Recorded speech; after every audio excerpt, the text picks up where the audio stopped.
मंच पर उपस्थित डॉक्टर राजन, डॉक्टर बीबी पटेल, डॉक्टर सुहाने और सबसे कस्तूरी के नाभि में जैसे ये मृगा के नाभि में कस्तूरी रहता है ना, ऐसे हम लोगों के बिल्कुल पड़ोसी और विज्ञान के क्षेत्र में इनके ख्याति नाम डॉक्टर एस.पी. सिंह साहब।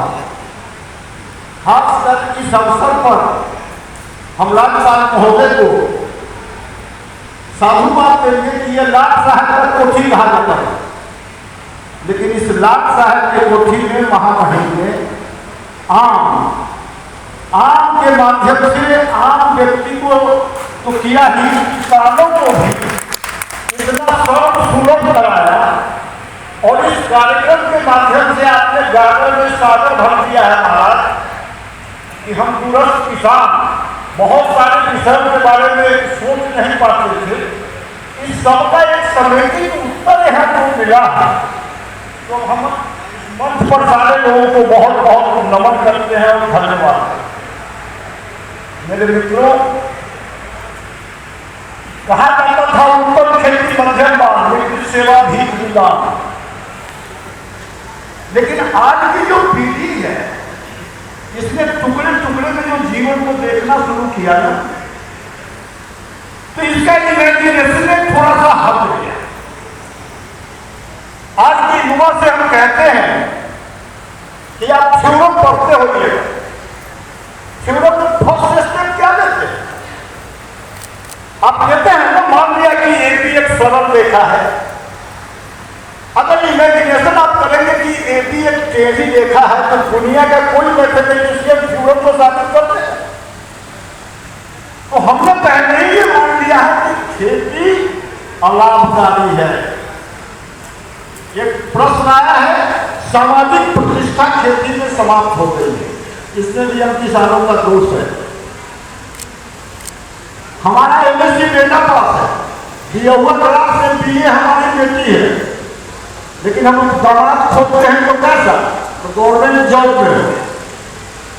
और जब हम 5 कट्ठा बेच के भी गवर्नमेंट जॉब वाले से शादी करना चाहते हैं, तो मेरे पुत्र से कौन शादी करेगा?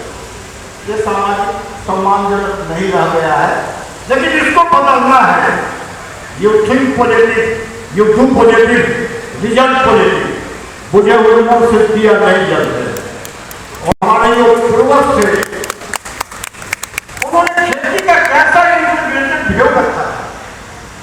थोड़ी सब्जी की खेती, थोड़ा सा धान गेहूं जो हो, लेकिन बाग जरूर रहता था। और उस बाग में जैसे गहने के बारे में कहा जाता है महिलाओं को कि श्रृंगार का श्रृंगार और दीपक का आभा, वैसे किसानों के लिए बाग एक दीपक का आधार होता था। बाबा लगाता था तो पोता तक परपोता तक खाता था, और वृक्ष सूखता भी था तो आम का आम बिजली का दाम देके जाता था।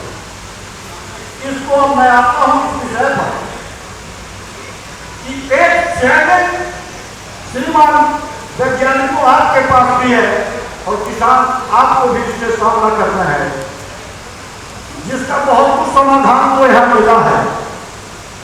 जैविक खेती मैं उस चीज में कर रहा हूं जो जैविक में संशोधित नहीं है, बाढ़ प्रभावित क्षेत्र है, लेकिन पिछले 14 वर्षों से इसमें लगे इस वर्ष हमको पूर्ण जैविक प्रमाणन का आम का प्रमाण पत्र प्राप्त हुआ है। लेकिन एक विषय आता है कि मैं सोचता हूं कि वह कैसा इंटरफेरियर होता होगा जिसके जेहन में आया होगा कि फटा हुआ जींस को अगर हम मार्केट में पुटअप करें तो ज्यादा कीमत पर बेचें,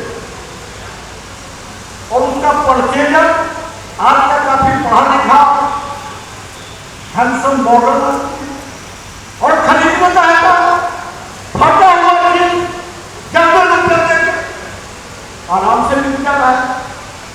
लेकिन हम पूर्ण जैविक आम, प्रमाणित आम, बसोका द्वारा प्रमाणित आम महोत्सव लगा था, तो 48 किलो आम, 40 किलो 300 रुपये किलो, और 8 किलो 600 रुपये किलो वो बेंगलोर गया।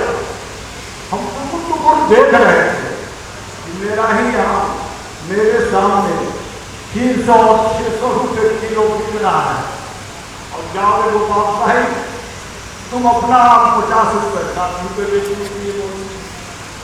तो मतलब समझ में आया कि वैल्यू एडिशन के लिए एक चेन होना आवश्यक है, एक चेन से जुड़ना आवश्यक है। हम तो 5 एकड़ का जमीन मेरा क्षेत्र है, 10 वर्षों का आम है, इसको हम कैसे लाए, कैसे पहुंचाए? यहाँ ताकि जानकारी हुई कि बिहार में टेक हाउस इनको किया है। यहाँ की जानकारी हुई कि हमारे बिहार के नौजवान 2 साल के अंदर उन्होंने ऐसे अपने आप को व्यवस्थित कर दिया कि आपको एक्सपोर्ट कर रहे हैं। संगत से गुण होता है, संगत से गुंजात। तो बहुत बहुत धन्यवाद कि ऐसी संगति महामहिम ने उपलब्ध कराई, और आप लोगों के सौजन्य से हमको दृष्टि मिली, हमको सहारा मिला, हमको एक ऐसा जीवन सूत्र मिला कि हम भी सुदूर गांव में अपने आप को उगाते हुए विदेश तक भेज सकते हैं। अरे मेरे मित्र, कुछ बातें होती है शरीर के सुख के लिए, कुछ बातें होती है आत्मीय सुख के लिए। तो ये हम किसानों के लिए एक चैलेंज है कि अपने पुराने दौरों को उत्तम खेती मध्यम माल की ओर ले जाए। और आज के युवा, आपने सुना होगा कि कैसे कैसे विषय यहाँ आ गए हैं। बिल्कुल खुला हुआ क्षेत्र है, एग्रो बिजनेस में बिल्कुल कोई आपका प्रतिस्पर्धी नहीं है, और केवल लीक गाड़ी चले, लीक चले कपूर, लीक छोड़ के तीन चले, सारे सिंह सपूत। तो जो पढ़े लिखे नौजवान हो, आज खेती उस मुकाम पर आई है, आम आदमी के हाथ से खेती निकल गई। अब खेती वही कर पाएगा जिसके पास ब्रिलियंसी होगी और मैनेजमेंट कैपेसिटी होगी। अगर बाप दादा ने आपके पास 2 एकड़ 5 एकड़ 10 एकड़ 20 एकड़ जमीन सौंप के गए हैं, तो आप कितने हतोत्साहित होंगे कि खेती में कोई प्रॉफिट नहीं है। अरे इतने बड़े व्यवसायी 10 देशों में 20 देशों में कार्य करते हैं। हमारे पिताजी कहते थे कितने भी व्यस्त रहना, लेकिन 2 कट्ठा या 2 बीघा खेती जरूर करना और एक गाय जरूर पालना, नहीं तो कुल गाली देगा। ये एक सामंजस्य दिखाता है। अरे किसानी तो वो फैक्टर है जिसका प्रैक्टिकल ट्रेनिंग, सहभागिता, सौजन्य, भूमृदा की पहचान, मौसम का पहचान, मजदूर से कैसे समन्वय, व्यवसायी से कैसे समन्वय, अधिकारी से कैसी वार्ता, जमीन का अगर कुछ विवाद हो गया तो कोर्ट कचहरी पहुंच के कोर्ट कचहरी का ज्ञान। अरे इतने सारे ज्ञान एकात्मक स्वरूप में केवल खेती करके ही प्राप्त कर सकते हो मेरे भाई। आइडेंटिटी ऑफ पर्सनालिटी, इसलिए वो ऐसे करो जो पिक्यूलियर हो, और अगर पिक्यूलियर करोगे तो व्यक्ति को आत्मीय संतोष होता है। अपने बाबा दादा के अर्जित भूमि को उनके किस त्याग तपस्या से आपको सौंपा, उन पूर्वजों के प्रति आपके कृतज्ञता ज्ञापन होगा। और इस खेती में, जैविक खेती में मैं आपको बताऊं कि पिछले 3 वर्षों से कोई कीड़ा नहीं लगता है मेरे जमीन में। आप मेरे अगर बिना जोते हुए खेत में चलेंगे, स्पॉन्जी सॉइल है, वो ऐसे लगेगा कि जैसे कालीन पर चल रहे हैं। मैं 3-4 प्रबंधन केवल करता हूँ। अपने बाग के चारों गेंदा का फूल लगा लेता हूँ, 30-40 फीट की दूरी पर फिर एक कतार बीच में मार देता हूँ। और नीम ऑयल का, हाँ एक विषय होगा, सब 10,000 रुपये का नीम ऑयल बड़ा प्रॉब्लम है वो ऑनलाइन मंगाने में। वैसे नीम ऑयल भूलता नहीं है, बहुत देर तक फोर्स मारने के बाद, थोड़ा सर्फ मिलाने के बाद तब वो पानी बनता है। 10,000 रुपये का नीम ऑयल शुद्ध कैसे मिले, इसको जरा किया जाए। और पुनः डॉक्टर RP SK निवाल साहब हैं पंतनगर यूनिवर्सिटी के, उनके सौजन्य से पहले तो हम 6 कंपोनेंट बनाते थे, जीवामृत, घन जीवामृत, सजल, डिकम्पोजर, निवास, प्रमास।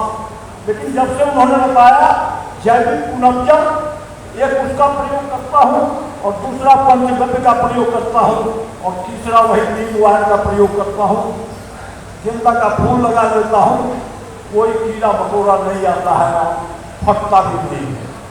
उसको एक और आग्रह होगा, इस मंच से मेरा अनुरोध होगा कि कृषि विभाग अगर एक कृषि भवन में इतना बड़ा भवन है, 3 महीने के लिए, जैसे आप यहाँ स्टॉल लगवाए हैं, हम देख रहे हैं कि एक राज्यपाल भवन में इस तरह स्टॉल लगा है, तो 4 किलो आम 1499 रुपये, 3 किलो आम 500 रुपये खटाखट बिक रहा। अगर ऐसा ही एक डिस्प्ले सिस्टम के साथ 3 महीने के लिए भले ही आप कुछ शुल्क रखते, जिला उद्यान कार्यालय से ऐसे जो किसान हैं उनके आम को अगर पटना में एक डिस्प्ले सेंटर 3 महीने के लिए रखा जाए, तो हमको लगता है कि एक किसानों में जागृति आएगी और वो जो पैक हाउस बना है या ये सब विषय हुआ है, इस सब तक किसान पहुंचेंगे, क्योंकि बड़ी देर तक नहीं बनेगी। सर, हम भी तो ये सोचते नहीं थे कि इस प्रकार के सेमिनार में हम भाग लेंगे, लेकिन ऐसे ही संगति से हुआ। आए तो आज देखिए एक गांव का खिस्सा डैश पर बोल रहा, इतने बड़े साइंटिस्ट के सामने बोल रहा है, तो ये जो होता है इसमें इंस्पायर होता है कि अच्छा हम भी ऐसा हो सकते हैं। सब आज तक जिस प्रकार का प्रयास कर रहे हैं कृषि को फिर उस समुद्र जगह पर ले जाने के लिए, अगर एक यह व्यवस्था करवा दें तो मुझको लगता है कि इस कार्यक्रम की बहुत बड़ी उपादेयता होगी। दूसरी बात कि उद्यान विभाग की बहुत सारी योजना हमने सुनी, बहुत सारे खर्च होते हैं, तब वहाँ के किसानों को, क्योंकि हर जगह रेफ्रिजरेटर भैंस की स्तर पर भी व्यवस्था नहीं है, लेकिन जैसा भाई साहब बता रहे थे कि किसान आम लेके हमारे विविधता में आवे, तो किसान कैसे लाए, चूंकि छोटे छोटे जोत के किसान हैं, तो अगर एक परिवहन अनुदान की व्यवस्था की जाए और इस प्रकार की नीति का पूछो तो किसी से कि राजेंद्र मंडपम जाना है, राजेंद्र मंडप अच्छा प्रयास होगा, क्योंकि हमारे उसी के अंदर बैठे हैं, उपलब्ध है और ऐसा कॉन्फ्रेंस हो रहा है, यही ज्ञानवर्धन हो रहा है। सुझाव अगर उचित लगे कि इसके क्रियान्वयन कराने की व्यवस्था, अरे हम किसी का वीडियो बना रहे हैं बे, महामहिम को और मंचस्थ सारे तुम जल्दी आओ ना, लोगों से सादर निवेदन करते हुए राजेंद्र मंडप भाई अलग अलग, हाँ वहाँ दिख जाएंगे, सबसे आगे हैं कुर्ता पहने हुए। सोच है एकात्मक सोच, अपनी खेती भी है एकात्मक कृषि, जिसमें बगीचा और वो भी आम एक बहुत बड़ा सहारा है। एकात्मक सोच को हम यूं व्यक्त करते हैं, on the land of past by the seed of present to cut the growth of future, that is integrated thing. इसको अपनाएं। बहुत बहुत धन्यवाद।